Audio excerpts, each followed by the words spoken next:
2004. La sonde Cassini s'approche de Saturne et de ses 56 lunes. Fait incroyable, elle y détecte des conditions susceptibles d'abriter la vie. Si de telles conditions existent si proches de nous, que pourrait-on découvrir dans une autre galaxie, sur une planète identique à la Terre?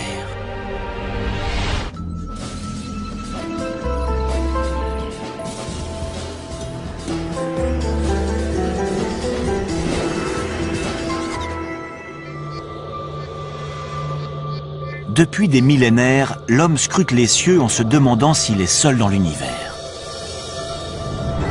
Aujourd'hui, nous n'avons jamais été aussi près de pouvoir répondre à cette question. Certains scientifiques sont même convaincus que nous pourrions voir nos premiers cousins extraterrestres dans un avenir très proche. J'espère que ce sera dans les 10 ans à venir, mais de préférence la semaine prochaine. Le plus tôt sera le mieux. En prime, on pourrait s'apercevoir que ces extraterrestres n'habitent pas de lointaines planètes dans des galaxies inconnues, mais juste à notre porte, au cœur de notre propre système solaire. Les chercheurs sont sur le point d'obtenir des preuves de leur existence dans des milieux particulièrement hostiles.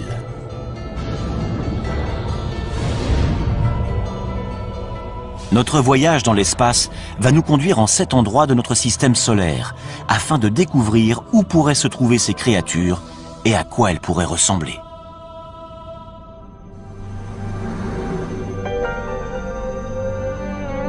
Les planètes de notre système présentent un environnement extrêmement inhospitalier. La vie telle que nous la connaissons y périrait instantanément. Mais les formes de vie extraterrestres pourraient bien être beaucoup plus résistantes que nous ne l'imaginons, à l'image d'un groupe d'organismes vivants récemment découverts sur Terre. Il n'y a encore pas si longtemps, nous étions convaincus que notre planète était unique. Jusqu'à présent, c'est la seule, à notre connaissance, à avoir permis l'évolution de millions d'espèces, grâce au Soleil, à l'eau et à une atmosphère protectrice. Nous en avons conclu que la vie avait besoin de tous ces paramètres pour pouvoir exister. Une conclusion qui écarte d'emblée tous les autres astres de notre système solaire. Puis les biologistes se sont mis à fouiller les recoins les plus inaccessibles et les plus ingrats de notre planète.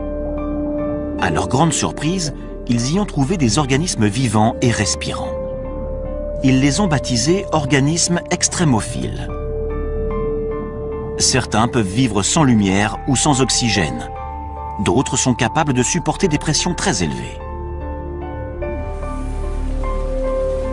En fait, il semblerait que la vie puisse apparaître quasiment partout. Prenons l'Antarctique.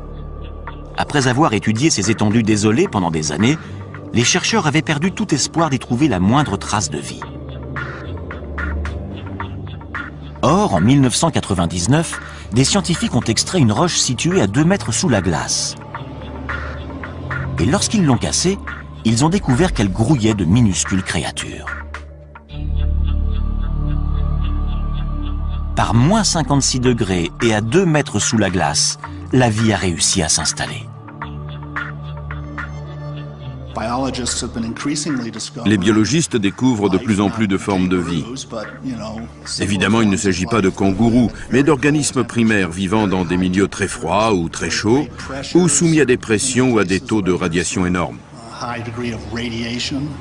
La vie est parvenue à coloniser des endroits beaucoup plus diversifiés qu'on ne le pensait au sein même de notre planète. Si la vie est capable de s'imposer dans des conditions particulièrement difficiles sur Terre, pourquoi pas ailleurs dans le système solaire? Voilà qui ouvre de fabuleux horizons. À moins que notre planète ou notre système solaire n'ait quelque chose de miraculeux, la vie doit être extrêmement courante dans l'univers. À certains endroits, il doit sûrement y avoir des formes de vie intelligentes.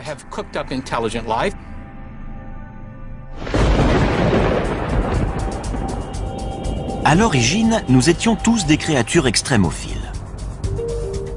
La Terre était alors une planète aussi inhospitalière que les autres. Durant le premier milliard d'années de son existence, elle a été impitoyablement bombardée par des débris cosmiques. Ces impacts ont transformé la surface du globe en fournaise bouillonnante, où rien ne pouvait survivre. Mais une fois que le système solaire s'est mis en place et que la Terre a commencé à se refroidir, l'eau est apparue, ce qui a constitué la première étape de la vie. En 1953, le biologiste Stanley Miller a démontré, lors d'une expérience en laboratoire, que la vie sur Terre était née de façon très simple. Il a mélangé de l'hydrogène, du méthane, de l'ammoniac et de l'eau, tous les composants de l'atmosphère terrestre primitive. Puis, il a soumis cette solution à des arcs électriques censés reproduire des éclairs. Les résultats obtenus ont ébranlé le monde entier. Le chercheur est ainsi parvenu à créer des acides aminés, les molécules organiques à la base de toute vie. Si des éclairs ont contribué à l'installation de la vie sur Terre, rien n'interdit de penser que la même chose ait pu se produire sur d'autres planètes. Qui plus est, les ingrédients utilisés par Miller ont été détectés par des sondes spatiales dans tout notre système solaire, y compris le plus indispensable à la vie. L'une des conditions requises pour toute forme de vie sur Terre, c'est de l'eau, sous forme liquide.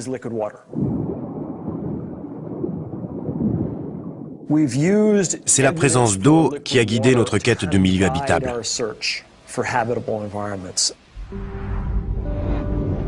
Notre voyage va nous conduire sur 7 astres célestes, dont certains contiennent potentiellement de l'eau et donc des créatures extraterrestres. Si la vie y a débuté comme sur Terre, qui sait à quoi ces créatures pourraient ressembler aujourd'hui?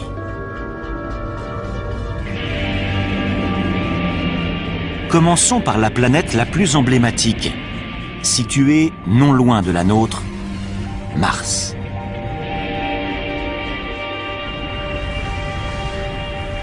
De tous les endroits susceptibles d'abriter de la vie, c'est celui qui a été le plus étudié. Le premier qui découvrira des Martiens, s'ils existent, c'est Steve Squyres, le responsable des observations pour la NASA. Mars a toujours exercé un attrait particulier sur les hommes. On sait depuis très longtemps que cette planète est sans doute celle qui ressemble le plus à la Terre. Elle possède en effet une atmosphère et des saisons. Mais l'homme y périrait rapidement car l'air y est rare. Seulement 1% de ce qu'il représente sur notre planète au niveau de la mer. Mars occupe également une position très défavorable dans le système solaire.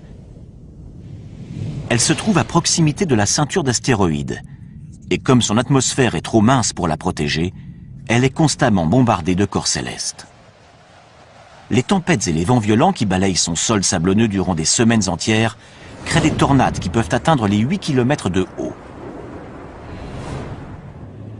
La température de 0 degré à l'équateur en milieu de journée tombe à moins 70 degrés durant la nuit.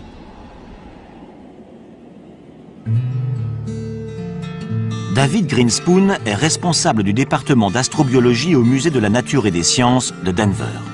Pour lui, Mars est victime de sa petite taille.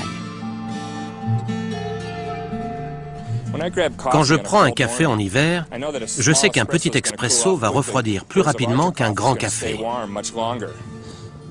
Plus un objet est gros, plus il va rester chaud longtemps, car son cœur est davantage protégé du froid. Pour les planètes, c'est la même chose. Une petite planète refroidira plus tôt dans son histoire qu'une grosse planète comme la Terre, qui va rester chaude durant des milliards d'années. Et ça va favoriser la vie. En dépit de ses désavantages, Mars a toujours fasciné les scientifiques, car sa surface semblait porter des traces de vie. Ces paysages montagneux, ces volcans et ces profonds ravins ne sont pas sans évoquer ceux de la Terre. Pour les premiers astronomes, ces caractéristiques indiquaient la présence d'océans et de rivières, et même de systèmes de canaux censés avoir été construits par des êtres vivants.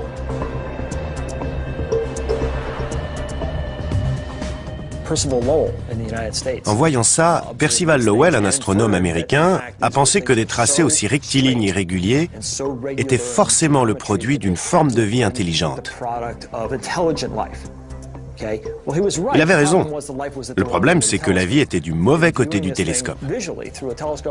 À travers la lunette, son œil et son cerveau ont extrapolé des choses qui n'étaient pas là. Lowell n'est pas le seul à avoir été le jouet de son imagination. Lorsque la sonde Viking 1 a envoyé ce cliché, de nombreux scientifiques se sont demandé s'il s'agissait d'un visage humain créé par les Martiens à leur propre image. En survolant la surface de la planète rouge, on s'aperçoit que son aspect est en réalité beaucoup plus commun. Ce ne sont donc pas les Martiens qui ont bâti ces structures monumentales. Ce qui ne veut pas dire qu'il n'y a pas de vie sur Mars.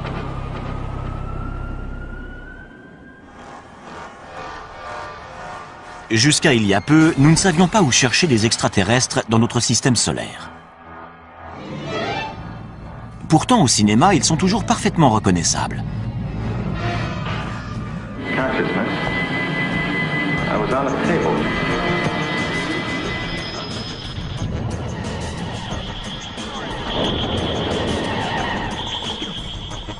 En général, ils sont très proches de nous autres terriens.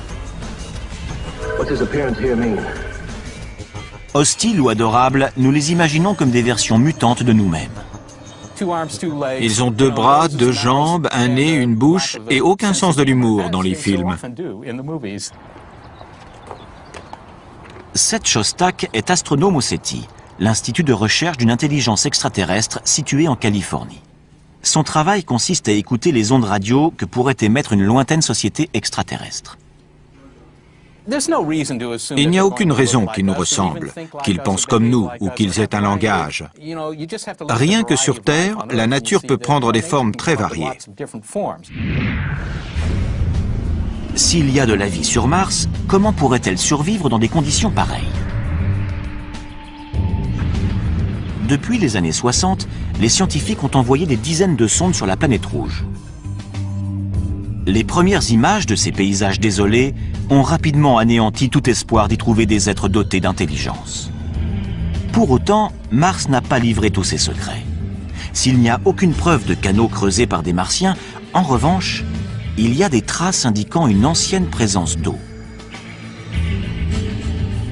À un moment donné de son histoire, la planète rouge a donc peut-être été bleue. Si on remonte 3,5 milliards ou 4 milliards d'années en arrière, Mars avait une atmosphère plus épaisse, de l'eau en surface et peut-être même de la vie. Mais les conditions devenant plus rudes, la vie a dû s'adapter. Ainsi, la vie aurait pu réussir à s'adapter sans disparaître. Car il existe peut-être encore de l'eau, sous forme liquide, dans le sous-sol. On a découvert ce qui ressemble à des rigoles sur des flancs de cratères. Et il y a des signes qui prouvent que ces rigoles se sont formées très récemment, il y a quelques années. Avec son absence d'eau en surface, ses températures glaciales et son atmosphère très mince, Mars ne pourrait abriter qu'un seul type de créature. Des extrémophiles. Aucun autre organisme ne parviendrait à se développer dans des conditions aussi difficiles. Pour savoir s'il en existe sur Mars, nous mettons le cap sur Valles Marineris, un immense système de canyons, 20 fois plus vaste que le Grand Canyon en certains endroits et d'une profondeur presque équivalente à la taille de l'Everest. Autrefois, cette vallée était sans doute recouverte de lacs qui abritaient peut-être de la vie.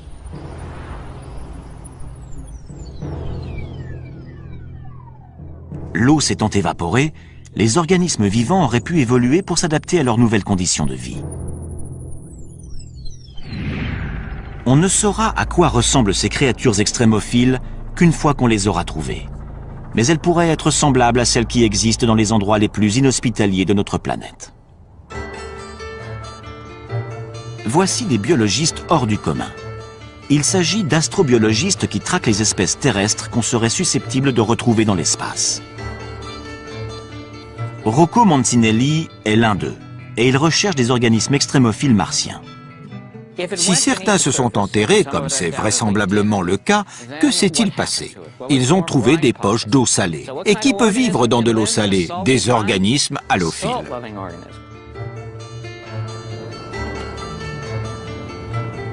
L'astrobiologiste Chris McKay pense savoir quel type de créature halophile pourrait survivre sur Mars. Des créatures semblables à celles qu'il a découvertes dans l'un des endroits les plus secs et les plus salés du globe. Ce qui pose problème sur Mars, comme dans la vallée de la mort, c'est la sécheresse.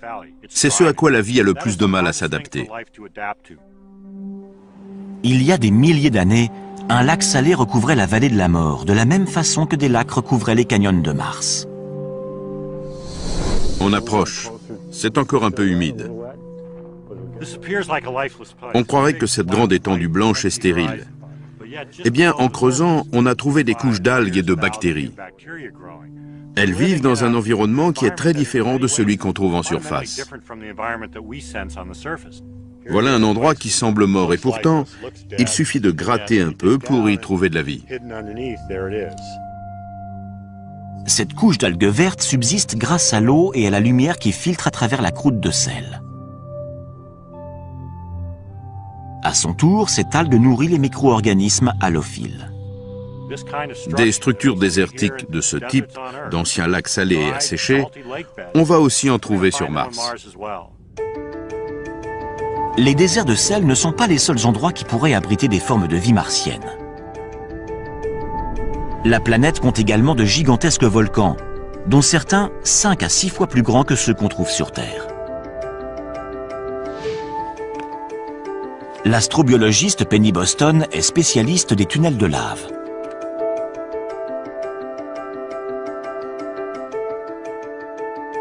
Il n'y a pas si longtemps, on pensait que ces grottes étaient totalement stériles car le soleil n'y pénètre jamais, empêchant toute photosynthèse.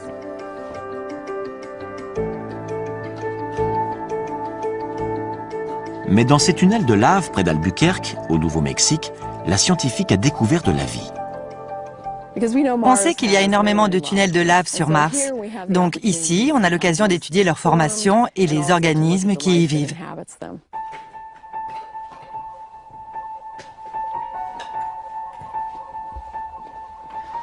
Les créatures extrémophiles qu'elle a découvertes se nourrissent de minéraux présents sur les parois de la grotte.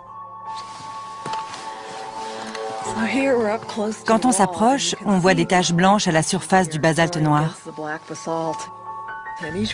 C'est comme des grandes villes pour ces organismes qui sont nichés dans les minuscules anfractuosités de la roche. Ces créatures sont totalement adaptées au froid. Elles ne voient jamais la lumière du jour et vivent de ce que ce milieu leur procure. Y aurait-il les mêmes formes de vie dans des grottes sous les volcans martiens? L'astrobiologiste en est persuadé. On va découvrir de la vie. J'espère simplement que je serai encore là pour voir ça.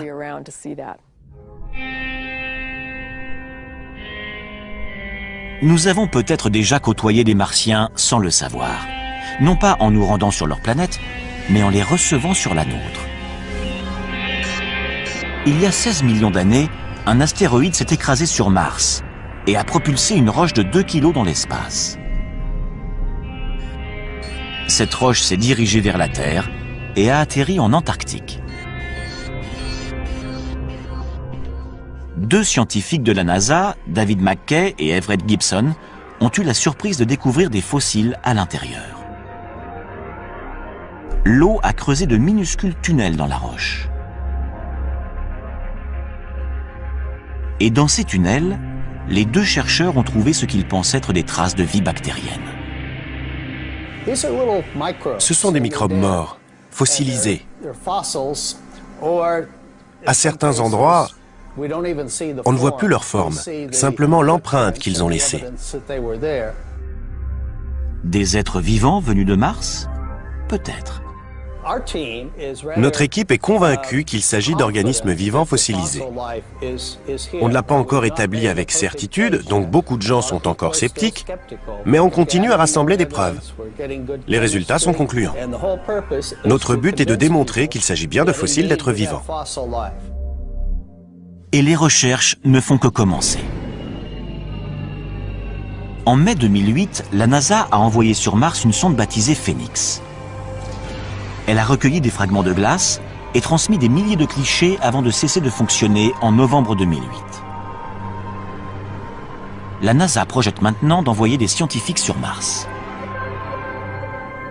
S'ils ne rencontrent pas les petits hommes verts de nos fantasmes, en revanche, ils pourraient bien rencontrer de la vie. Mais sous quelle forme?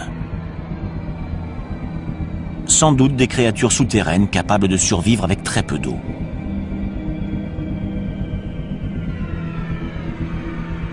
Peut-être des organismes appréciant les minéraux, comme ceux des tunnels de lave du Nouveau-Mexique. Une découverte de ce type aurait une portée colossale. Cela prouverait que la vie n'existe pas que sur Terre, mais également sur une planète toute proche. S'il s'agit bien de microbes, même morts depuis des milliards d'années, ça nous apprendra quelque chose de très intéressant, à savoir que la vie s'est développée sur une autre planète. Cette information démontrerait que la vie n'est pas quelque chose d'extraordinaire, un miracle exclusivement terrien, mais qu'au contraire, elle peut exister partout. Mars n'est que la première étape de notre voyage. Notre quête va maintenant nous conduire sur des astres où les conditions sont d'une rigueur extrême et où la vie semble encore plus improbable.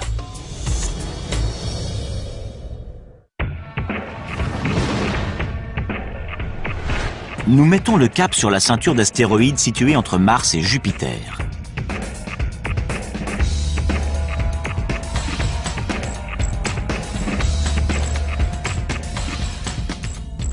Une fois celle-ci dépassée, nous arrivons à proximité de Jupiter.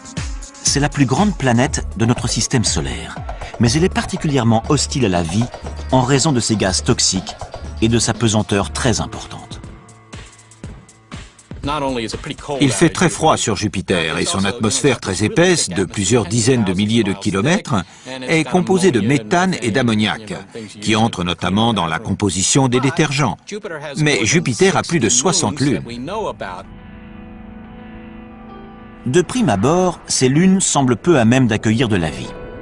Leur atmosphère est mince et leur température glaciale.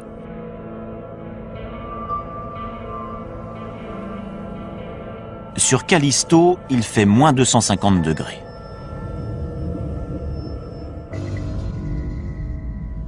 Les sondes Voyageur et Galileo ont détecté peu de choses à la surface de ces lunes, à part de la glace. À une exception près. Io est l'une des lunes les plus proches de Jupiter. Lorsque la NASA a envoyé la sonde Voyageur 1 sur Io en 1979, les astronomes ont été ébahis de découvrir que sa surface était constellée de volcans géants. Io est l'astre qui connaît l'activité volcanique la plus intense de tout notre système solaire. Il crache constamment des matériaux. Qu'est-ce qui peut bien faire bouillonner l'intérieur de cette lune? Étrangement, c'est la force gravitationnelle de Jupiter. La planète géante exerce une force d'attraction phénoménale sur ses satellites. Plus ils sont proches, plus la force d'attraction est importante. Cette dernière provoque même des déformations de leur croûte. Certaines de ces lunes ont des orbites elliptiques. À proximité de Jupiter, leur croûte s'étire. Lorsqu'elle s'éloigne, leur croûte reprend sa forme sphérique. C'est ce mouvement constant qui provoque d'importantes frictions internes et génère de la chaleur, à l'image de deux bâtons que l'on frotte pour provoquer des étincelles.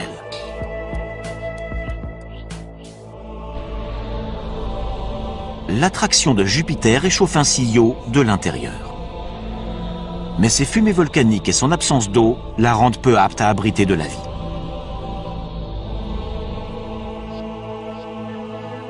Les autres grandes lunes de Jupiter sont plus éloignées, ce qui leur garantit une surface calme. Mais elles restent suffisamment proches pour être réchauffées de l'intérieur par l'attraction jovienne. 3 d'entre elles sont particulièrement intéressantes. D'abord, Callisto, la plus éloignée de Jupiter. Sa surface ressemble à la surface lunaire, avec ses innombrables cratères dus à des impacts d'astéroïdes. Ces impacts ont pu faire fondre temporairement la glace, permettant à la vie de s'installer. En 1998, la sonde Galileo a détecté un milieu encore plus prometteur sous la surface.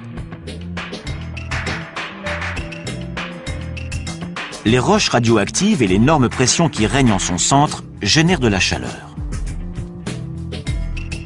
Cette dernière a pu faire fondre la glace de l'intérieur, créant ainsi un océan souterrain. Et qui dit océan souterrain, dit peut-être vie souterraine. Ensuite, en nous rapprochant de Jupiter, nous découvrons sa plus grande lune, Ganymède, dont la surface est elle aussi très accidentée. Son relief fait penser à celui d'un pneu. Ces points brillants sont des cratères pouvant mesurer jusqu'à 5 km de diamètre et probablement recouverts de glace. Ces photos nous donnent un bon aperçu de l'endroit où la vie pourrait se cacher. On y voit des glaciers en mouvement.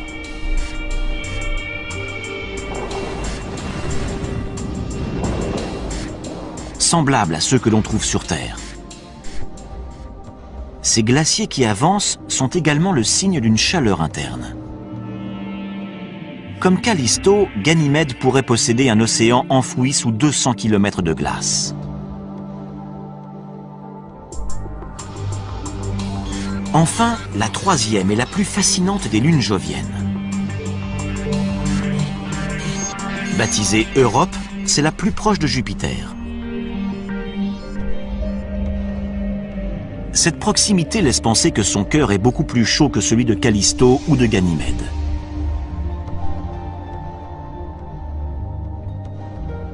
Cependant, sa surface est totalement gelée.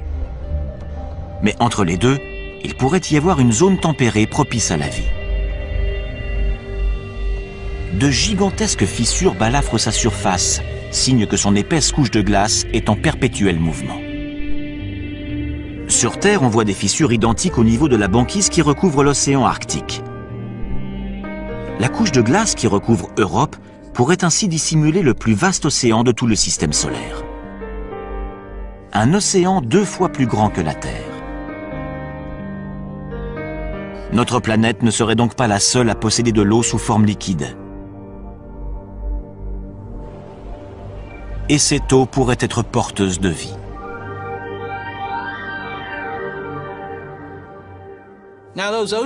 Si ces océans existent, et il y a de fortes chances pour que certains existent effectivement, ils sont là depuis plus de 4 milliards d'années. Depuis tout ce temps, il est très probable que de la vie ait réussi à se créer. L'océan d'Europe est sans doute aussi agréable et aussi propice à la vie que les nôtres. Peut-être même que certains de nos animaux marins pourraient y vivre. Mais l'eau doit y être très froide, voire pleine de glace fondue. Et la lumière n'y pénètre jamais car la banquise qui recouvre Europe mesure une quinzaine de kilomètres d'épaisseur. On n'aurait jamais imaginé que ce type d'endroit puisse abriter de la vie avant une fabuleuse découverte faite au large des côtes de l'équateur. À des kilomètres de profondeur dans le Pacifique, des biologistes ont découvert des myriades de vers tubicoles, de crabes et même de calmars. Ces animaux prospèrent en dépit d'une obscurité totale, d'un froid intense et d'une pression colossale. Ils se nourrissent de bactéries qui vivent non pas de la lumière du soleil, mais de composés minéraux dissous s'échappant du sol. On pourrait trouver des sources hydrothermales similaires sur Europe.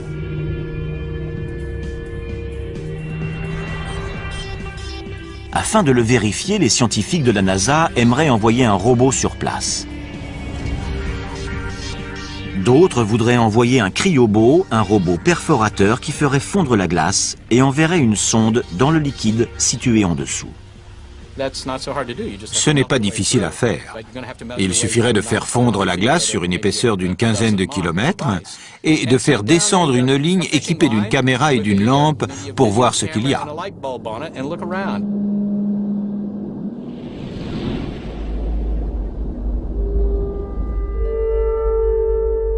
on ne peut pas exclure la possibilité que des formes de vie évoluées s'y soient développées. Peut-être même aussi évoluées que celles qu'on trouve chez nous. Mais il est plus probable qu'on n'y découvrirait que des microbes. De quoi révolutionner cependant notre approche de la naissance et de l'évolution de la vie. Serait-elle également susceptible d'éclore dans des endroits totalement glacials ou au sein de lacs formés non pas d'eau mais de substances chimiques toxiques? Pour le savoir, il nous faut poursuivre notre voyage dans l'espace. Nous sommes maintenant à des milliards de kilomètres du Soleil, à des milliards de kilomètres de sa chaleur et de sa lumière. Nous dépassons Jupiter pour arriver à la deuxième plus grande planète du système solaire, Saturne. En arrivant à proximité de ces anneaux, nous apercevons les tourbillons de gaz qui saturent son atmosphère.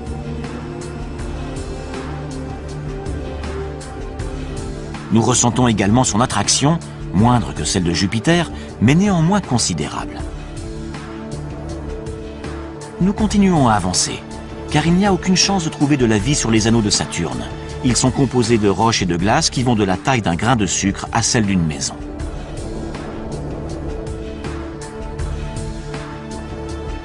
Mais Saturne possède plusieurs lunes.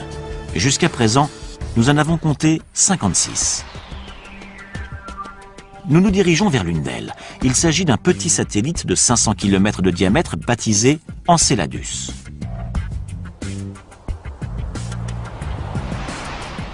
Ici, la pesanteur est très faible par rapport à la Terre. Et l'atmosphère quasi inexistante. Enceladus réfléchit pratiquement toute la lumière qu'il reçoit, ce qui en fait le corps le plus brillant du système solaire. Les scientifiques pensaient jusqu'alors qu'il y faisait trop froid pour que la vie s'y développe. Mais ils se trompaient. En 2005, après 7 ans de voyage, la sonde Cassini s'est approchée de cette petite lune et il y a détecté quelque chose qui a stupéfié la principale observatrice de la mission, Caroline Porco.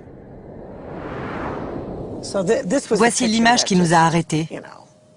On était sous le choc.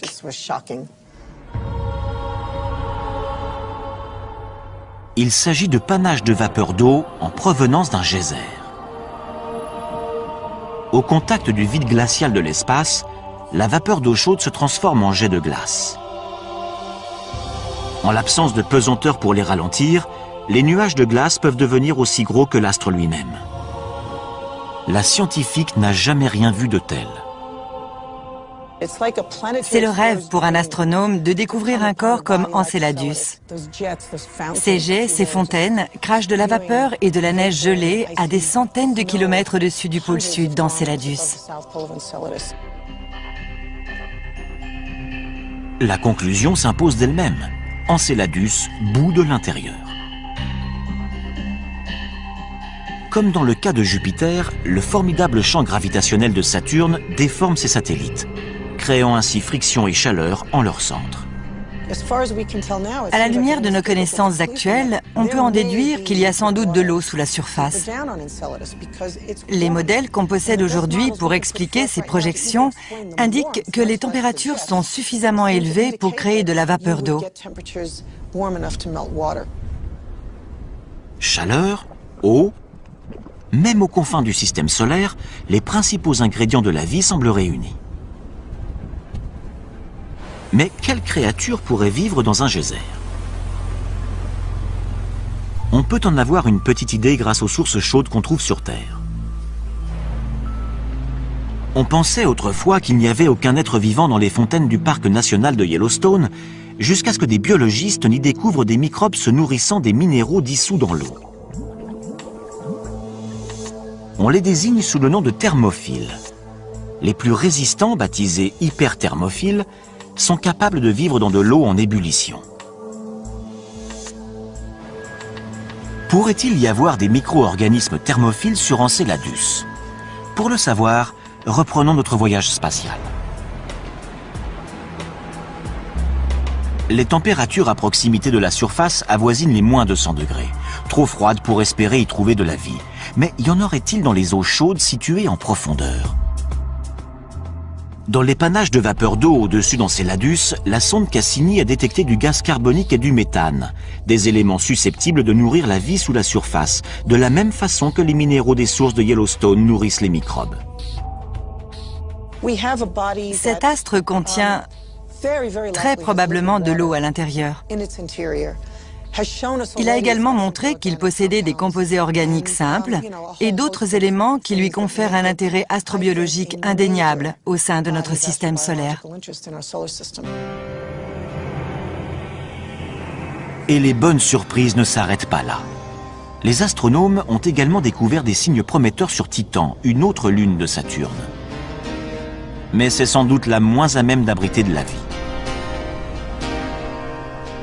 Titan ne bénéficie que d'un faible ensoleillement, à peine l'équivalent du centième de ce que reçoit la Terre. On y a détecté de la glace, mais pas d'eau sous forme liquide. Et avec des températures de moins 200 degrés, cette glace est dure comme de la pierre. Dans ces conditions, qu'est-ce qui pourrait faire de cet astre un lieu propice à la vie extraterrestre? Par bien des aspects, Titan ressemble à la Terre, mais pas à celle que nous connaissons aujourd'hui. Titan s'est avéré être l'astre inespéré du système saturnien. On soupçonnait depuis longtemps que sa surface présentait un environnement intéressant. En fait, cet environnement est similaire à celui qu'on trouvait sur Terre avant l'apparition de la vie.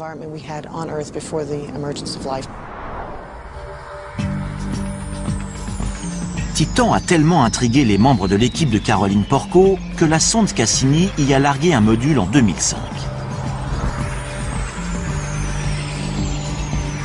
C'est la mission de terrain la plus lointaine jamais effectuée. Mais le module n'a détecté que des crêtes et des plaines. Par la suite, un survol de la sonde Cassini a révélé la présence d'un littoral. Puis, ce sont des centaines de lacs qui sont apparus, dont un plus étendu que les grands lacs nord-américains.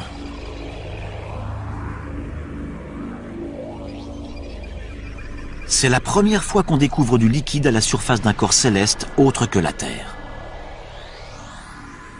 Ça ressemble au Minnesota, sauf que ces lacs ne sont pas composés d'eau, mais de gaz naturel liquide. Ceci n'est pas de la neige, mais des gouttes de méthane. Il y a également des vents qui peuvent être très violents, ainsi que des ouragans de méthane.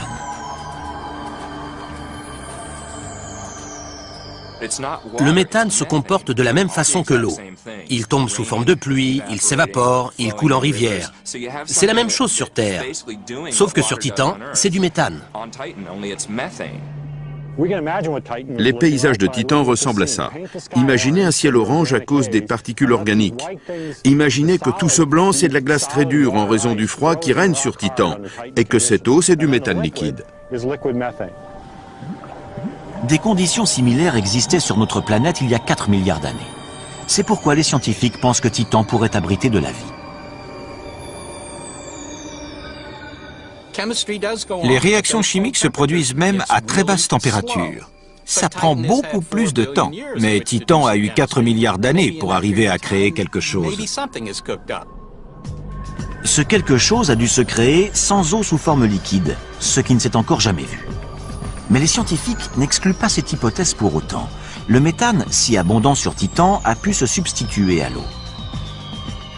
Utilisé comme combustible sur Terre, il a longtemps été considéré comme mortel pour toute forme de vie. Jusqu'à ce qu'en 1997, des chercheurs n'examinent des dépôts d'hydrate de méthane dans les eaux du golfe du Mexique. Ils ont été stupéfaits d'y découvrir des colonies de vers de 2,5 cm de long, semblables à des mille-pattes.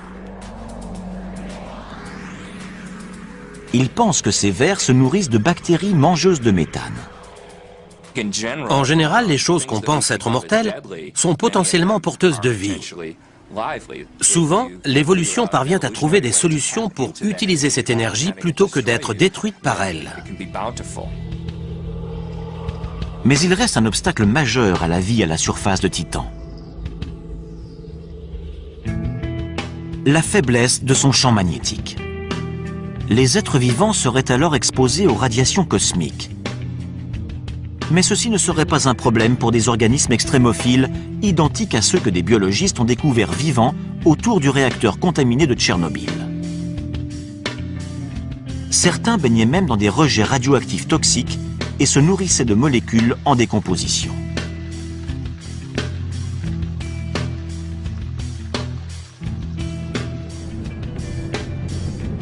Il est possible que la vie sur Titan ait pu s'adapter de la même façon.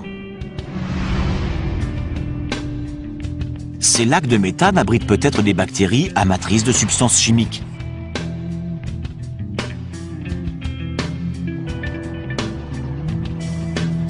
Dans ces couches de glace, on pourrait également découvrir des microbes résistants aux radiations, similaires à ceux de Tchernobyl. Des organismes mangeurs de méthane pourraient dégager de la chaleur, ce qui ferait fondre la glace, créant ainsi des poches de vie. Quoi qu'il en soit, la vie sur Titan serait le résultat d'un curieux mélange. Il nous reste maintenant à faire un petit détour par la plus étrange des planètes susceptibles d'abriter de la vie. Et cette dernière est presque à notre porte. Notre voyage touche à sa fin.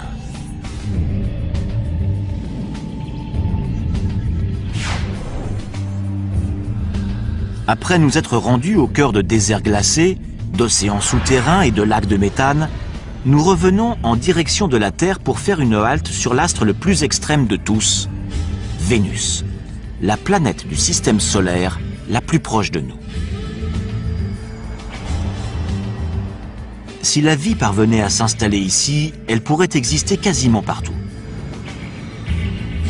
Pour atteindre la surface de Vénus, nous devons traverser une couche de nuages jaunes et denses de 65 km d'épaisseur, composée notamment d'acide sulfurique. Ici, la pression atmosphérique est 90 fois plus forte que sur Terre, trop forte pour que l'homme puisse la supporter. Au sol, on trouve des volcans et des flots de lave à perte de vue qui représentent 85% de la surface de la planète. Au vu de ces paysages, on a du mal à croire que Vénus ait pu autrefois abriter de vastes océans. Il y a eu un effet de serre galopant. Avec la chaleur, les océans ont commencé à s'évaporer. Ça a rejeté de la vapeur d'eau dans l'air, ce qui a encore amplifié l'effet de serre et créé un cercle vicieux.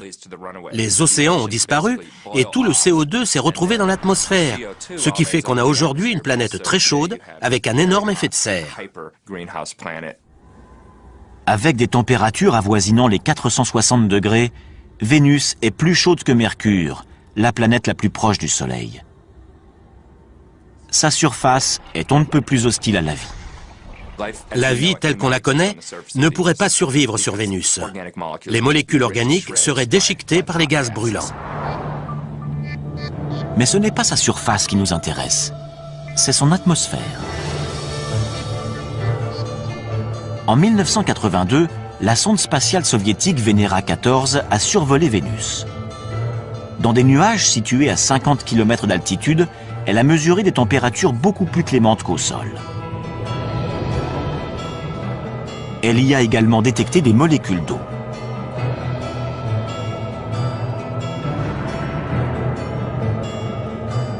Jusqu'à présent, toute l'eau que nous avons découverte au-delà de la Terre était sous forme solide. Il n'y a que dans les nuages au-dessus de Vénus que nous l'avons trouvée sous forme de vapeur, où la vie pourrait se développer. Mais les nuages vénusiens sont aussi composés de gouttelettes d'acide sulfurique.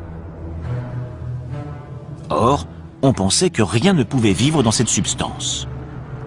Jusqu'à ce que des scientifiques n'analysent les eaux hyperacides s'échappant d'une mine californienne.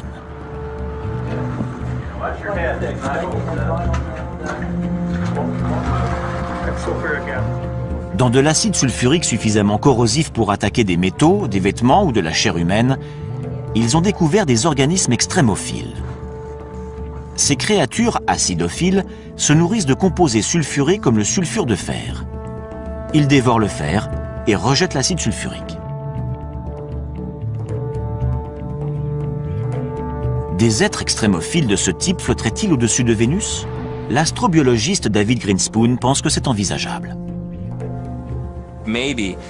Dans les nuages de Vénus, il y a peut-être des organismes acidophiles. Comme les sulfures absorbent les ultraviolets de façon intéressante, on peut imaginer une réaction photochimique où les ultraviolets seraient utilisés pour convertir les substances chimiques en énergie, laquelle serait ensuite consommée.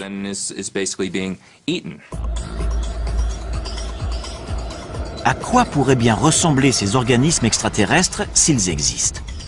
Il faudrait qu'ils supportent une chaleur et une pression atmosphérique énormes. Ils devraient aussi s'accommoder de concentrations acides phénoménales. Ce pourrait être une version plus résistante des créatures extrémophiles découvertes dans cette mine de Californie. On n'arrête pas de découvrir de la vie dans des endroits qu'on pensait inhabités.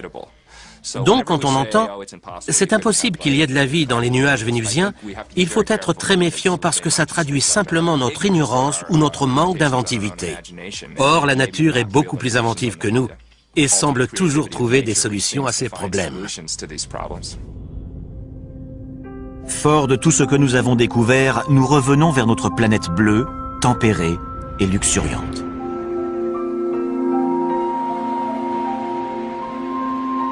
Nous savons désormais que les environnements les plus extrêmes sont capables d'abriter des êtres vivants. Les organismes extrémophiles ressemblent sans doute aux premières formes de vie dans l'univers, et ils pourraient bien exister partout. Ces formes de vie très simples auraient-elles pu donner naissance à des êtres intelligents quelque part dans le cosmos? Depuis plus de 40 ans, les scientifiques de l'Institut SETI scrutent les cieux pour tenter de répondre à cette question. Et l'astronome Seth Shostak est persuadé qu'il saura identifier les manifestations d'une vie extraterrestre. On a plusieurs projets destinés à localiser d'éventuels signaux et le plus important, c'est un projet de recherche radio. Pour ça, on utilise de grandes antennes pointées en direction des systèmes stellaires proches qui seraient susceptibles de comporter des planètes semblables à la Terre. On espère recevoir un signal nous démontrant que quelqu'un là-bas a été assez intelligent pour construire un émetteur radio. Une façon de continuer à mener l'enquête sans quitter la Terre. Récemment, des astronomes ont réussi à capter suffisamment de lumière en provenance de lointaines planètes d'autres systèmes solaires pour en déduire leur composition chimique. Ils ont alors découvert des composés entrant dans la formation de l'ARN, l'un des éléments clés de l'apparition de la vie sur Terre. À 20 années-lumière de nous, dans la constellation de la Balance, des astronomes européens ont identifié une planète qui serait suffisamment tempérée pour posséder de l'eau sous forme liquide en surface.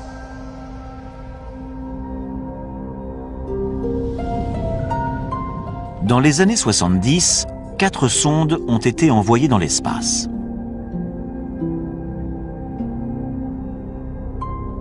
Deux d'entre elles transportent notamment une carte de notre système solaire, ainsi que la représentation d'un homme et d'une femme. Les deux autres contiennent un échantillon d'uranium, dont la vitesse de désintégration permettra leur datation, ainsi que divers enregistrements dont une composition de Bach.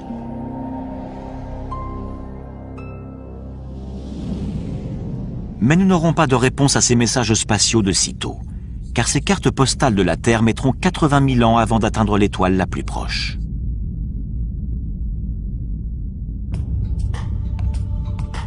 Notre quête de vie extraterrestre ne fait donc que commencer. Il y a des milliards de planètes à explorer, et chacune d'elles est potentiellement porteuse de vie, voire de formes de vie intelligentes. Il serait grotesque de penser que nous sommes les seuls dans l'univers. Ça ne tient pas la route. Le fait de savoir si nous sommes ou non les seuls êtres vivants est crucial pour l'humanité tout entière. C'est une question qu'on doit se poser. Quelque part dans une galaxie connue ou inconnue, quelque chose ou quelqu'un regarde peut-être en direction de la Voie lactée en se demandant « Est-ce qu'il y a de la vie là-bas »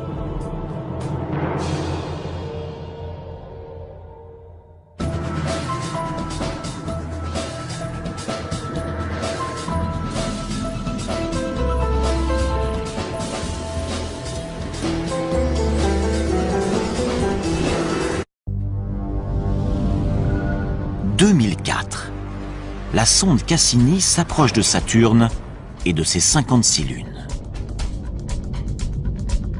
Fait incroyable, elle y détecte des conditions susceptibles d'abriter la vie. Si de telles conditions existent si proches de nous, que pourrait-on découvrir dans une autre galaxie, sur une planète identique à la Terre?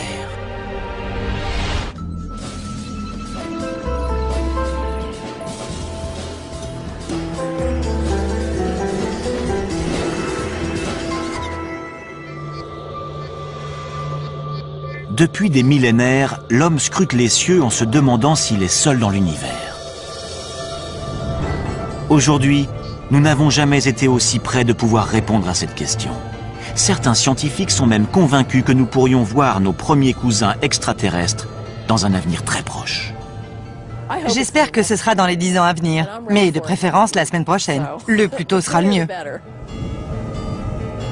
En prime, on pourrait s'apercevoir que ces extraterrestres n'habitent pas de lointaines planètes dans des galaxies inconnues, mais juste à notre porte, au cœur de notre propre système solaire. Les chercheurs sont sur le point d'obtenir des preuves de leur existence dans des milieux particulièrement hostiles.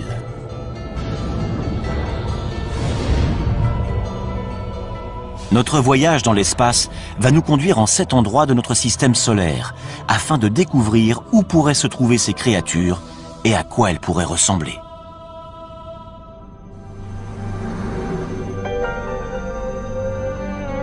Les planètes de notre système présentent un environnement extrêmement inhospitalier.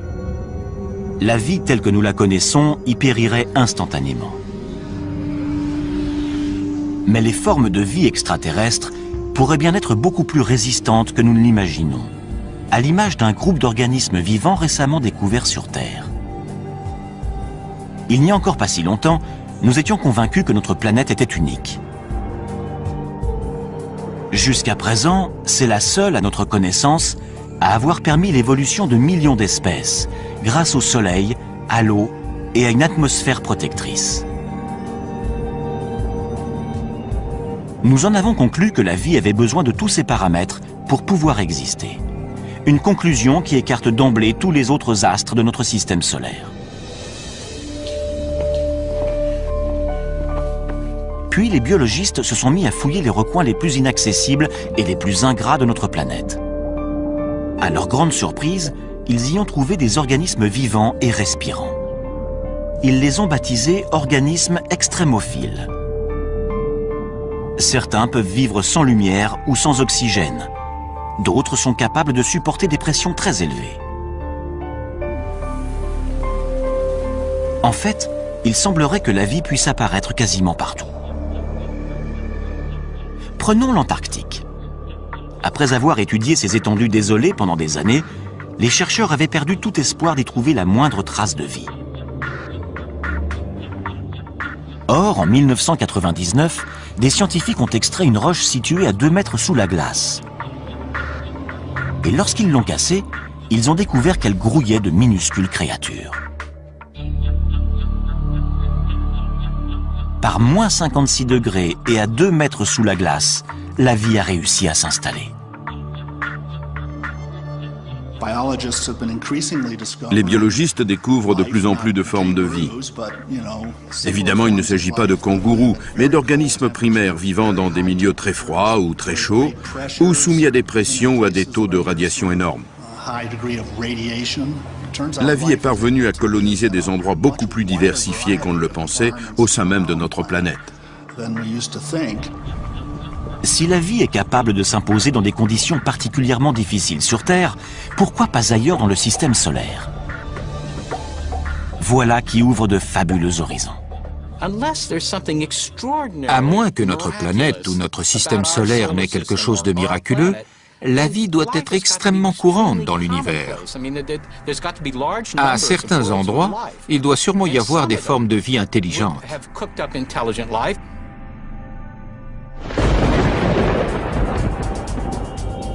À l'origine, nous étions tous des créatures extrémophiles. La Terre était alors une planète aussi inhospitalière que les autres. Durant le premier milliard d'années de son existence, elle a été impitoyablement bombardée par des débris cosmiques. Ces impacts ont transformé la surface du globe en fournaise bouillonnante, où rien ne pouvait survivre. Mais une fois que le système solaire s'est mis en place et que la Terre a commencé à se refroidir, l'eau est apparue, ce qui a constitué la première étape de la vie. En 1953, le biologiste Stanley Miller a démontré, lors d'une expérience en laboratoire, que la vie sur Terre était née de façon très simple. Il a mélangé de l'hydrogène, du méthane, de l'ammoniac et de l'eau, tous les composants de l'atmosphère terrestre primitive. Puis, il a soumis cette solution à des arcs électriques censés reproduire des éclairs. Les résultats obtenus ont ébranlé le monde entier. Le chercheur est ainsi parvenu à créer des acides aminés, les molécules organiques à la base de toute vie. Si des éclairs ont contribué à l'installation de la vie sur Terre, rien n'interdit de penser que la même chose ait pu se produire sur d'autres planètes. Qui plus est, les ingrédients utilisés par Miller ont été détectés par des sondes spatiales dans tout notre système solaire, y compris le plus indispensable à la vie. L'une des conditions requises pour toute forme de vie sur Terre, c'est de l'eau, sous forme liquide.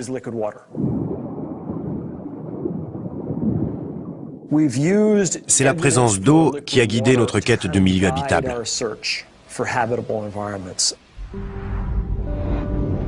Notre voyage va nous conduire sur 7 astres célestes, dont certains contiennent potentiellement de l'eau et donc des créatures extraterrestres. Si la vie y a débuté comme sur Terre, qui sait à quoi ces créatures pourraient ressembler aujourd'hui?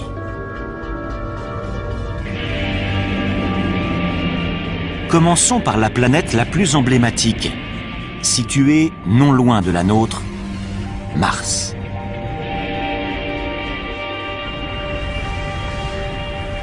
De tous les endroits susceptibles d'abriter de la vie, c'est celui qui a été le plus étudié. Le premier qui découvrira des Martiens, s'ils existent, c'est Steve Squyres, le responsable des observations pour la NASA. Mars a toujours exercé un attrait particulier sur les hommes. On sait depuis très longtemps que cette planète est sans doute celle qui ressemble le plus à la Terre. Elle possède en effet une atmosphère et des saisons. Mais l'homme y périrait rapidement car l'air y est rare. Seulement 1% de ce qu'il représente sur notre planète au niveau de la mer. Mars occupe également une position très défavorable dans le système solaire. Elle se trouve à proximité de la ceinture d'astéroïdes. Et comme son atmosphère est trop mince pour la protéger, elle est constamment bombardée de corps célestes. Les tempêtes et les vents violents qui balayent son sol sablonneux durant des semaines entières créent des tornades qui peuvent atteindre les 8 km de haut. La température de 0 degré à l'équateur en milieu de journée tombe à moins 70 degrés durant la nuit.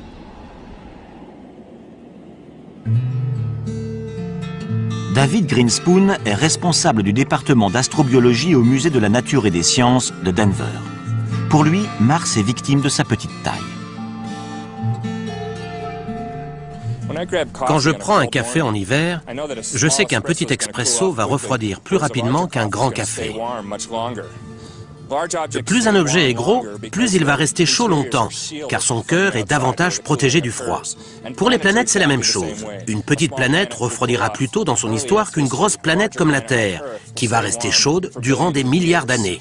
Et ça va favoriser la vie. En dépit de ses désavantages, Mars a toujours fasciné les scientifiques, car sa surface semblait porter des traces de vie. Ses paysages montagneux, ses volcans et ses profonds ravins ne sont pas sans évoquer ceux de la Terre. Pour les premiers astronomes, ces caractéristiques indiquaient la présence d'océans et de rivières, et même de systèmes de canaux censés avoir été construits par des êtres vivants.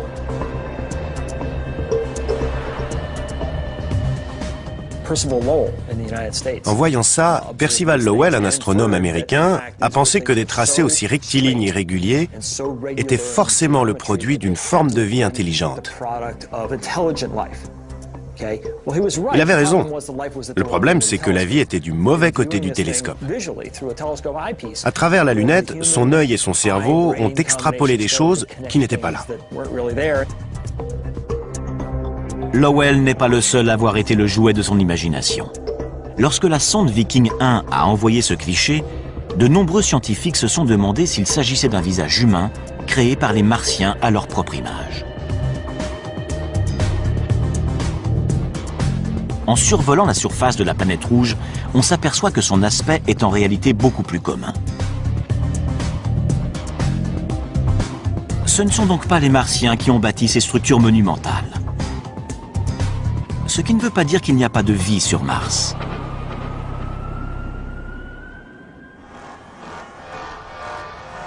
Jusqu'à il y a peu, nous ne savions pas où chercher des extraterrestres dans notre système solaire. Pourtant, au cinéma, ils sont toujours parfaitement reconnaissables.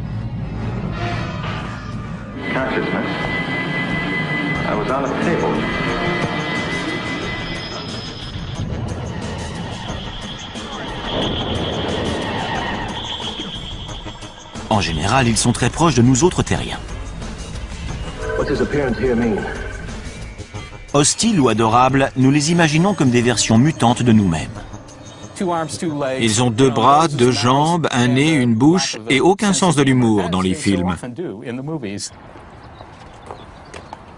Seth Shostak est astronome au SETI, l'institut de recherche d'une intelligence extraterrestre situé en Californie.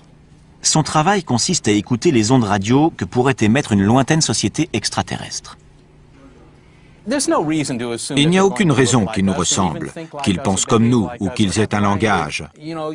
Rien que sur Terre, la nature peut prendre des formes très variées. S'il y a de la vie sur Mars, comment pourrait-elle survivre dans des conditions pareilles? Depuis les années 60, les scientifiques ont envoyé des dizaines de sondes sur la planète rouge. Les premières images de ces paysages désolés ont rapidement anéanti tout espoir d'y trouver des êtres dotés d'intelligence. Pour autant, Mars n'a pas livré tous ses secrets. S'il n'y a aucune preuve de canaux creusés par des Martiens, en revanche, il y a des traces indiquant une ancienne présence d'eau. À un moment donné de son histoire, la planète rouge a donc peut-être été bleue. Si on remonte 3,5 milliards ou 4 milliards d'années en arrière, Mars avait une atmosphère plus épaisse, de l'eau en surface et peut-être même de la vie. Mais les conditions devenant plus rudes, la vie a dû s'adapter. Ainsi, la vie aurait pu réussir à s'adapter sans disparaître. Car il existe peut-être encore de l'eau, sous forme liquide, dans le sous-sol. On a découvert ce qui ressemble à des rigoles sur des flancs de cratères. Et il y a des signes qui prouvent que ces rigoles se sont formées très récemment, il y a quelques années. Avec son absence d'eau en surface, ses températures glaciales et son atmosphère très mince, Mars ne pourrait abriter qu'un seul type de créature. Des extrémophiles. Aucun autre organisme ne parviendrait à se développer dans des conditions aussi difficiles. Pour savoir s'il en existe sur Mars, nous mettons le cap sur Valles Marineris, un immense système de canyons, 20 fois plus vaste que le Grand Canyon en certains endroits et d'une profondeur presque équivalente à la taille de l'Everest. Autrefois, cette vallée était sans doute recouverte de lacs qui abritaient peut-être de la vie.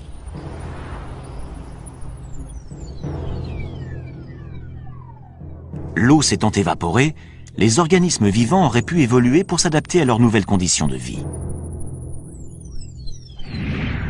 On ne saura à quoi ressemblent ces créatures extrémophiles qu'une fois qu'on les aura trouvées. Mais elles pourraient être semblables à celles qui existent dans les endroits les plus inhospitaliers de notre planète. Voici des biologistes hors du commun. Il s'agit d'astrobiologistes qui traquent les espèces terrestres qu'on serait susceptible de retrouver dans l'espace. Rocco Mancinelli est l'un d'eux, et il recherche des organismes extrémophiles martiens. Si certains se sont enterrés, comme c'est vraisemblablement le cas, que s'est-il passé? Ils ont trouvé des poches d'eau salée. Et qui peut vivre dans de l'eau salée? Des organismes halophiles.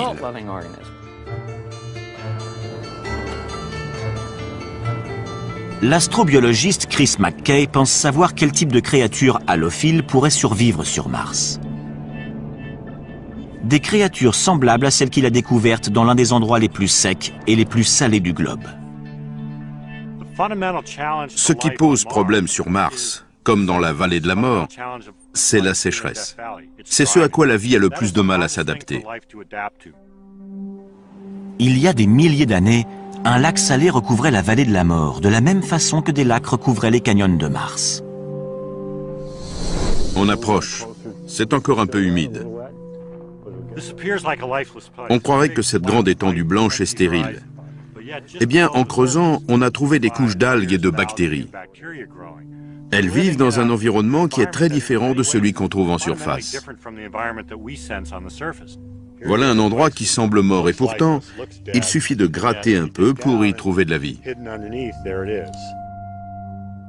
Cette couche d'algues vertes subsiste grâce à l'eau et à la lumière qui filtre à travers la croûte de sel. À son tour, cette algue nourrit les micro-organismes halophiles. Des structures désertiques de ce type, d'anciens lacs salés et asséchés, on va aussi en trouver sur Mars. Les déserts de sel ne sont pas les seuls endroits qui pourraient abriter des formes de vie martiennes. La planète compte également de gigantesques volcans, dont certains 5 à 6 fois plus grands que ceux qu'on trouve sur Terre. L'astrobiologiste Penny Boston est spécialiste des tunnels de lave.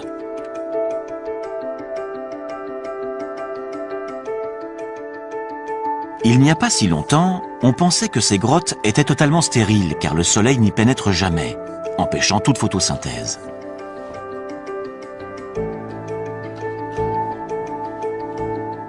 Mais dans ces tunnels de lave près d'Albuquerque, au Nouveau-Mexique, la scientifique a découvert de la vie. On sait qu'il y a énormément de tunnels de lave sur Mars. Donc ici, on a l'occasion d'étudier leur formation et les organismes qui y vivent.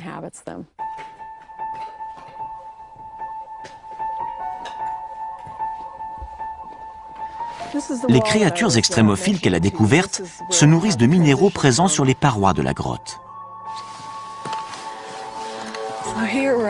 Quand on s'approche, on voit des taches blanches à la surface du basalte noir. C'est comme des grandes villes pour ces organismes qui sont nichés dans les minuscules anfractuosités de la roche. Ces créatures sont totalement adaptées au froid. Elles ne voient jamais la lumière du jour et vivent de ce que ce milieu leur procure. Y aurait-il les mêmes formes de vie dans des grottes sous les volcans martiens? L'astrobiologiste en est persuadé. On va découvrir de la vie. J'espère simplement que je serai encore là pour voir ça.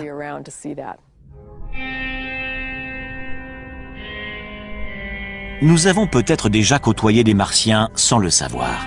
Non pas en nous rendant sur leur planète, mais en les recevant sur la nôtre. Il y a 16 millions d'années, un astéroïde s'est écrasé sur Mars et a propulsé une roche de 2 kilos dans l'espace. Cette roche s'est dirigée vers la Terre et a atterri en Antarctique.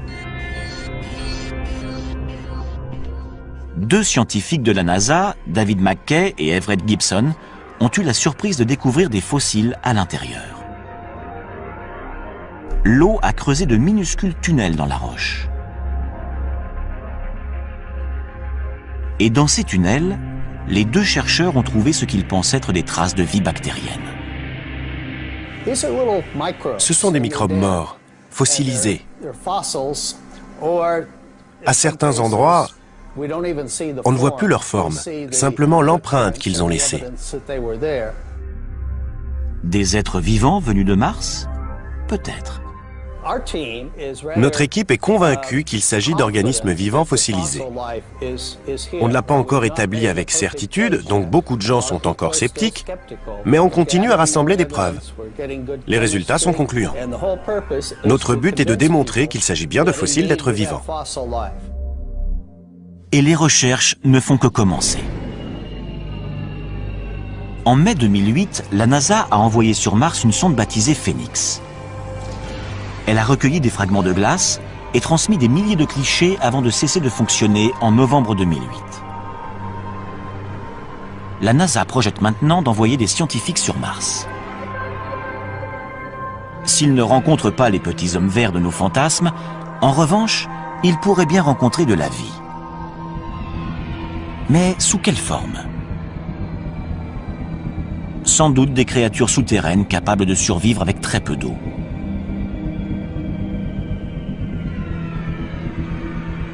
Peut-être des organismes appréciant les minéraux, comme ceux des tunnels de lave du Nouveau-Mexique. Une découverte de ce type aurait une portée colossale. Cela prouverait que la vie n'existe pas que sur Terre, mais également sur une planète toute proche. S'il s'agit bien de microbes, même morts depuis des milliards d'années, ça nous apprendra quelque chose de très intéressant, à savoir que la vie s'est développée sur une autre planète.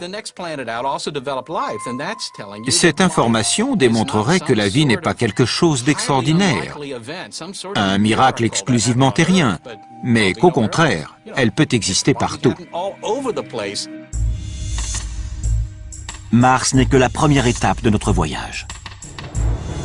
Notre quête va maintenant nous conduire sur des astres où les conditions sont d'une rigueur extrême et où la vie semble encore plus improbable.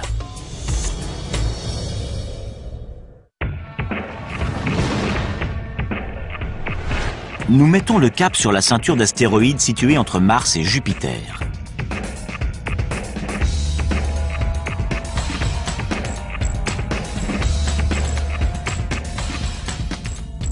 Une fois celle-ci dépassée, nous arrivons à proximité de Jupiter. C'est la plus grande planète de notre système solaire, mais elle est particulièrement hostile à la vie en raison de ses gaz toxiques et de sa pesanteur très importante. Il fait très froid sur Jupiter et son atmosphère très épaisse, de plusieurs dizaines de milliers de kilomètres, est composée de méthane et d'ammoniac, qui entrent notamment dans la composition des détergents. Mais Jupiter a plus de 60 lunes. De prime abord, ces lunes semblent peu à même d'accueillir de la vie. Leur atmosphère est mince et leur température glaciale.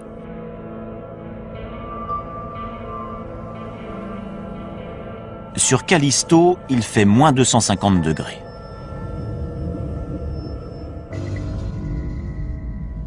Les sondes Voyageur et Galileo ont détecté peu de choses à la surface de ces lunes, à part de la glace. À une exception près. Io est l'une des lunes les plus proches de Jupiter.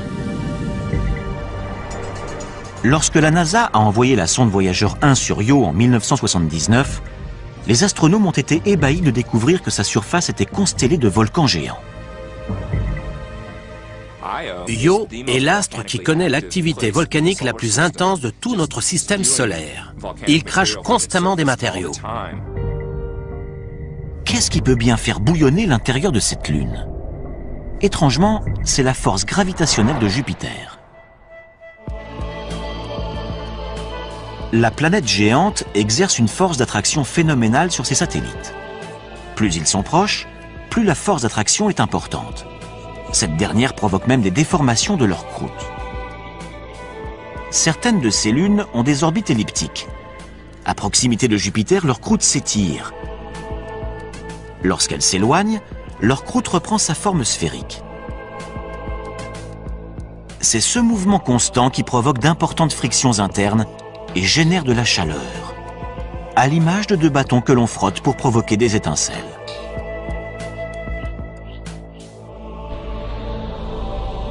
L'attraction de Jupiter réchauffe ainsi Io de l'intérieur. Mais ses fumées volcaniques et son absence d'eau la rendent peu apte à abriter de la vie.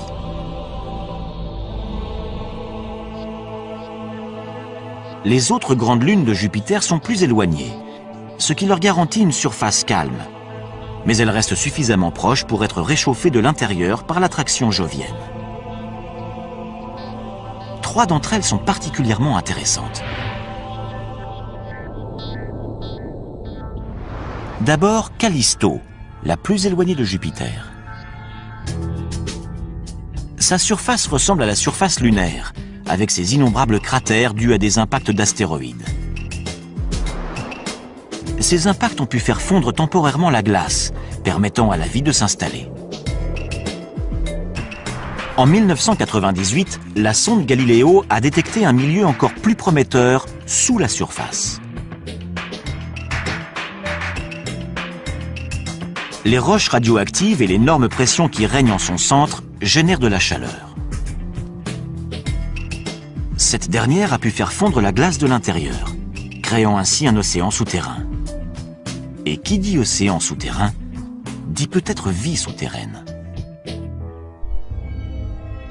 Ensuite, en nous rapprochant de Jupiter, nous découvrons sa plus grande lune, Ganymède, dont la surface est elle aussi très accidentée.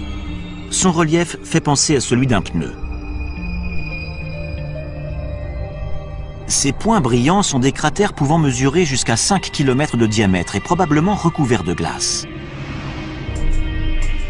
Ces photos nous donnent un bon aperçu de l'endroit où la vie pourrait se cacher. On y voit des glaciers en mouvement.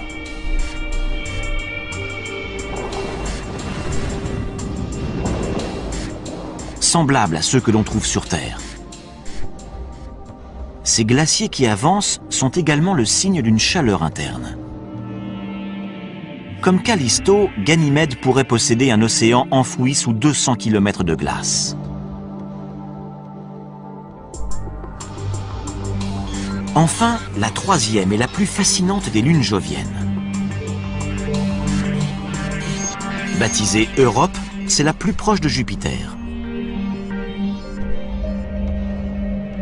Cette proximité laisse penser que son cœur est beaucoup plus chaud que celui de Callisto ou de Ganymède.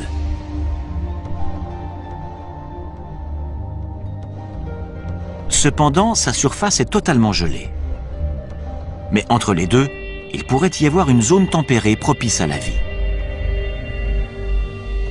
De gigantesques fissures balafrent sa surface, signe que son épaisse couche de glace est en perpétuel mouvement. Sur Terre, on voit des fissures identiques au niveau de la banquise qui recouvre l'océan Arctique. La couche de glace qui recouvre Europe pourrait ainsi dissimuler le plus vaste océan de tout le système solaire. Un océan 2 fois plus grand que la Terre. Notre planète ne serait donc pas la seule à posséder de l'eau sous forme liquide. Et cette eau pourrait être porteuse de vie.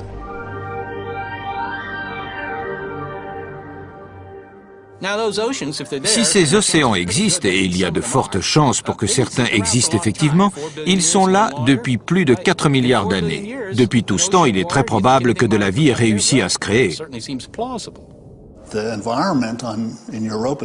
L'océan d'Europe est sans doute aussi agréable et aussi propice à la vie que les nôtres. Peut-être même que certains de nos animaux marins pourraient y vivre. Mais l'eau doit y être très froide, voire pleine de glace fondue. Et la lumière n'y pénètre jamais car la banquise qui recouvre Europe mesure une quinzaine de kilomètres d'épaisseur.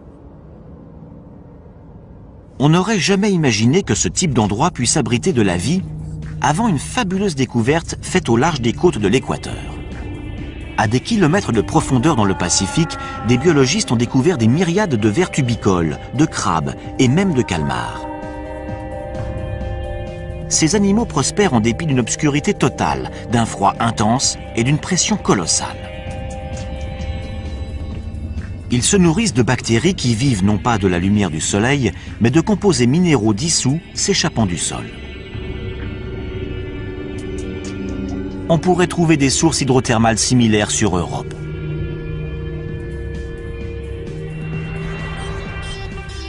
Afin de le vérifier, les scientifiques de la NASA aimeraient envoyer un robot sur place.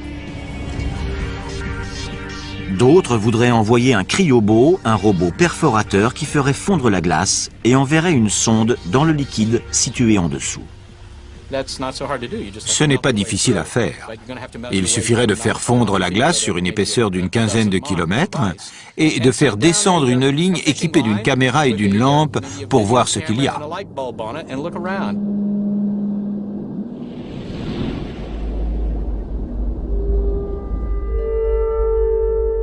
on ne peut pas exclure la possibilité que des formes de vie évoluées s'y soient développées. Peut-être même aussi évoluées que celles qu'on trouve chez nous. Mais il est plus probable qu'on n'y découvrirait que des microbes. De quoi révolutionner cependant notre approche de la naissance et de l'évolution de la vie. Serait-elle également susceptible d'éclore dans des endroits totalement glacials ou au sein de lacs formés non pas d'eau mais de substances chimiques toxiques? Pour le savoir, il nous faut poursuivre notre voyage dans l'espace. Nous sommes maintenant à des milliards de kilomètres du Soleil, à des milliards de kilomètres de sa chaleur et de sa lumière. Nous dépassons Jupiter pour arriver à la deuxième plus grande planète du système solaire, Saturne. En arrivant à proximité de ces anneaux, nous apercevons les tourbillons de gaz qui saturent son atmosphère.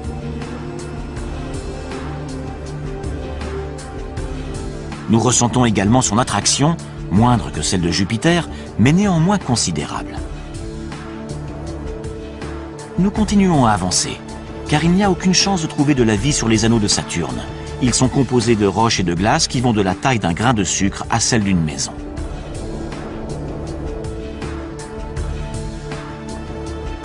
Mais Saturne possède plusieurs lunes. Jusqu'à présent, nous en avons compté 56. Nous nous dirigeons vers l'une d'elles. Il s'agit d'un petit satellite de 500 km de diamètre baptisé Enceladus.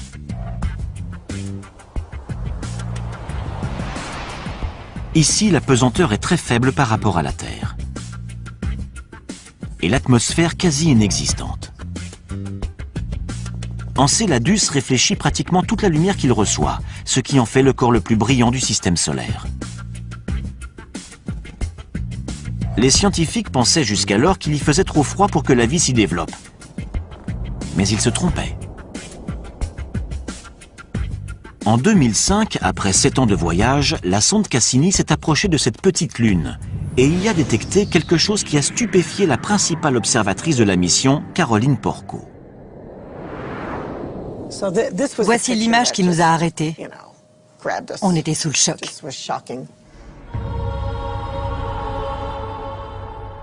Il s'agit de panaches de vapeur d'eau en provenance d'un geyser. Au contact du vide glacial de l'espace, la vapeur d'eau chaude se transforme en jet de glace.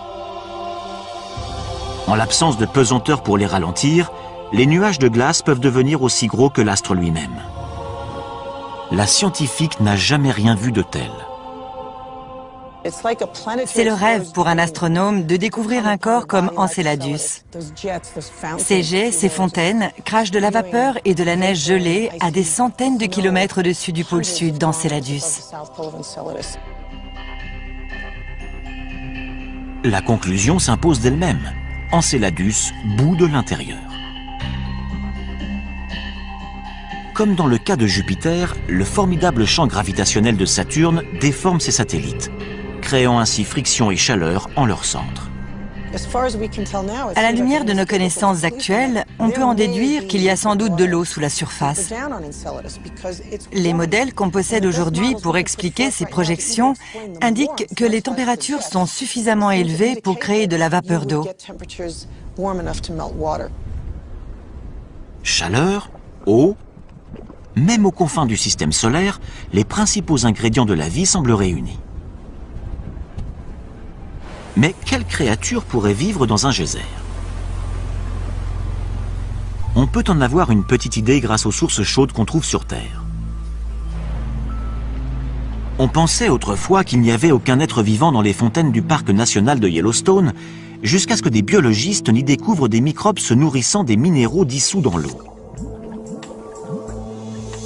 On les désigne sous le nom de thermophiles.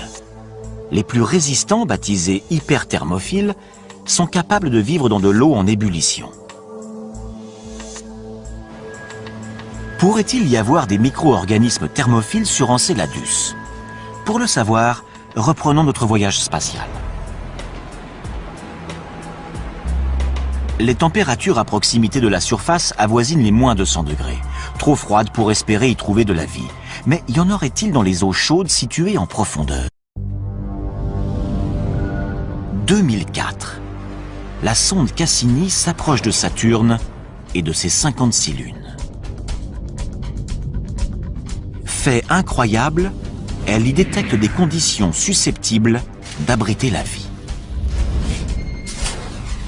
Si de telles conditions existent si proches de nous, que pourrait-on découvrir dans une autre galaxie, sur une planète identique à la Terre?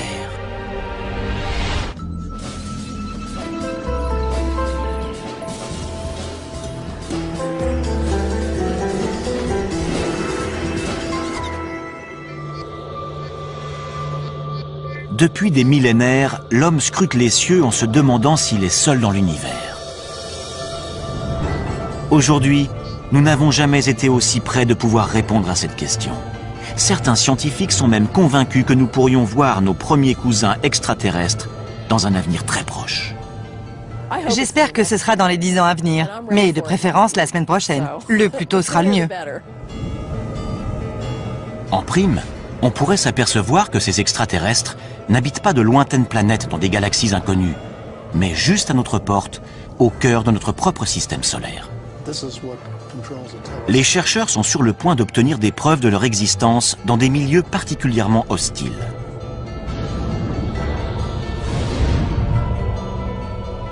Notre voyage dans l'espace va nous conduire en 7 endroits de notre système solaire, afin de découvrir où pourraient se trouver ces créatures et à quoi elles pourraient ressembler.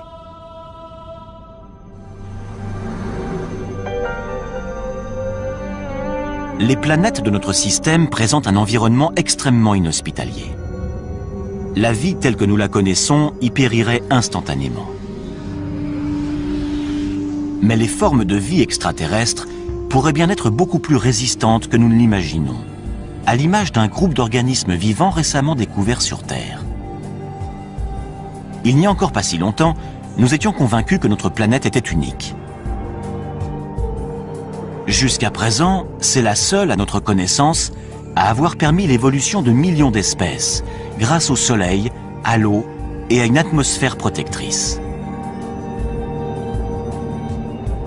Nous en avons conclu que la vie avait besoin de tous ces paramètres pour pouvoir exister. Une conclusion qui écarte d'emblée tous les autres astres de notre système solaire.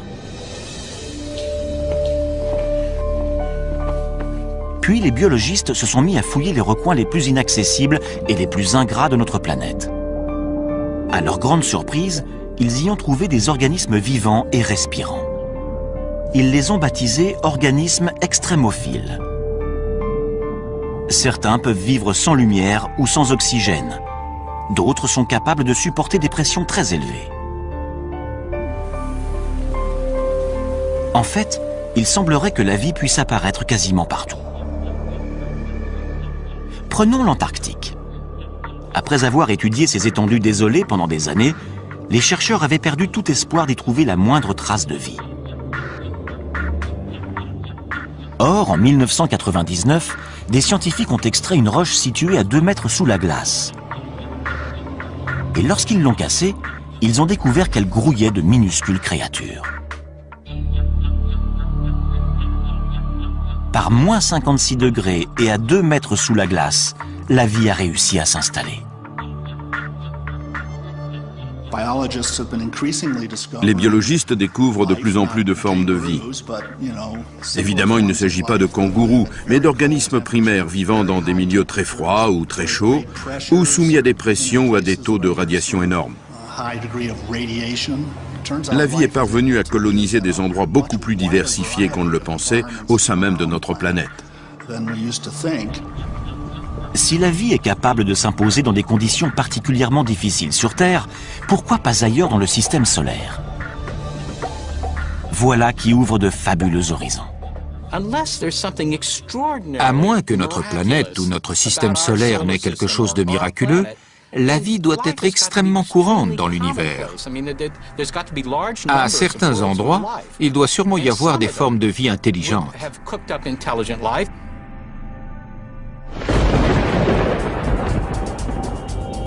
À l'origine, nous étions tous des créatures extrémophiles. La Terre était alors une planète aussi inhospitalière que les autres. Durant le premier milliard d'années de son existence, elle a été impitoyablement bombardée par des débris cosmiques. Ces impacts ont transformé la surface du globe en fournaise bouillonnante, où rien ne pouvait survivre. Mais une fois que le système solaire s'est mis en place et que la Terre a commencé à se refroidir, l'eau est apparue, ce qui a constitué la première étape de la vie.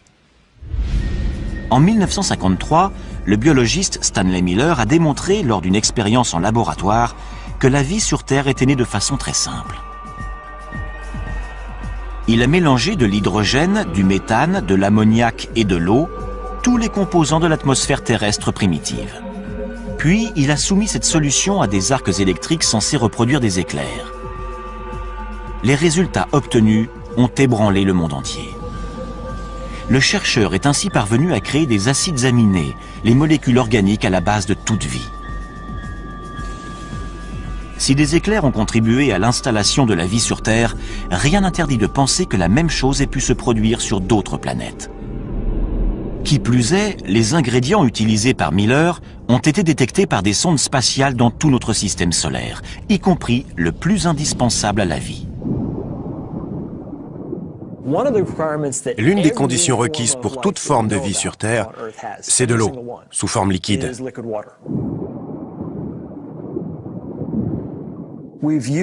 C'est la présence d'eau qui a guidé notre quête de milieux habitables.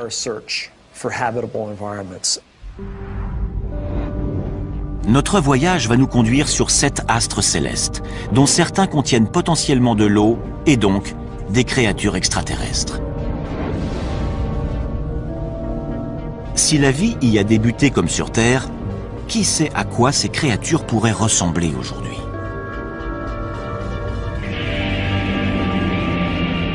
Commençons par la planète la plus emblématique, située non loin de la nôtre, Mars.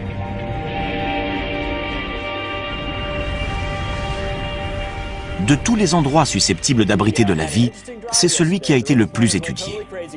Le premier qui découvrira des Martiens, s'ils existent, c'est Steve Squyres, le responsable des observations pour la NASA. Mars a toujours exercé un attrait particulier sur les hommes. On sait depuis très longtemps que cette planète est sans doute celle qui ressemble le plus à la Terre. Elle possède en effet une atmosphère et des saisons. Mais l'homme y périrait rapidement car l'air y est rare. Seulement 1% de ce qu'il représente sur notre planète au niveau de la mer. Mars occupe également une position très défavorable dans le système solaire. Elle se trouve à proximité de la ceinture d'astéroïdes. Et comme son atmosphère est trop mince pour la protéger, elle est constamment bombardée de corps célestes. Les tempêtes et les vents violents qui balayent son sol sablonneux durant des semaines entières créent des tornades qui peuvent atteindre les 8 km de haut. La température de 0 degré à l'équateur en milieu de journée tombe à moins 70 degrés durant la nuit.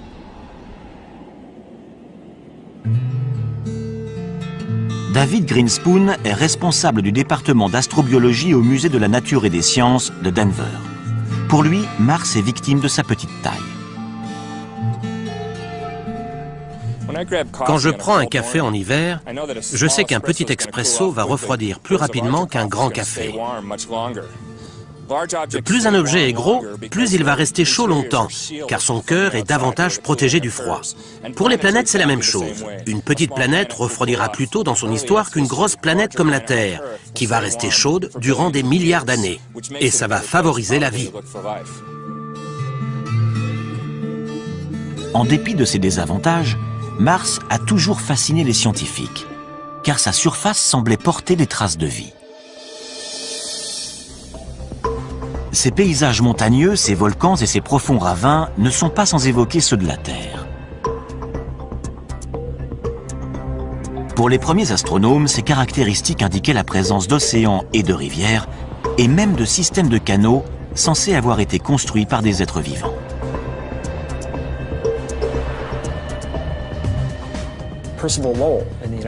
En voyant ça, Percival Lowell, un astronome américain, a pensé que des tracés aussi rectilignes et réguliers étaient forcément le produit d'une forme de vie intelligente.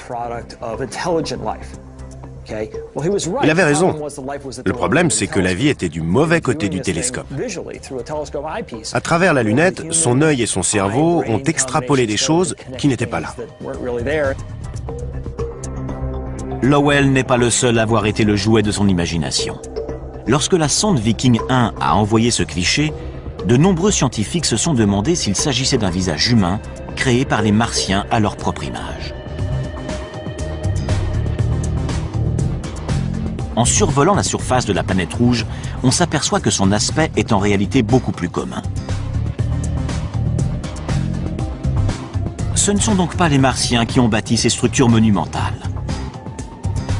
Ce qui ne veut pas dire qu'il n'y a pas de vie sur Mars.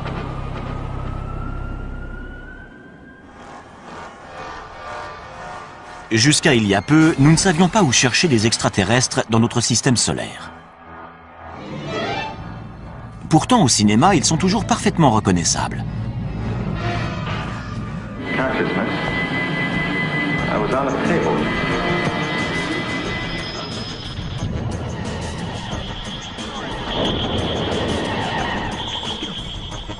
En général, ils sont très proches de nous autres terriens. Hostiles ou adorables, nous les imaginons comme des versions mutantes de nous-mêmes.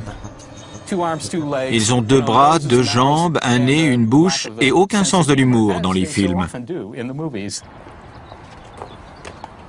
Seth Shostak est astronome au SETI, l'institut de recherche d'une intelligence extraterrestre situé en Californie. Son travail consiste à écouter les ondes radio que pourrait émettre une lointaine société extraterrestre.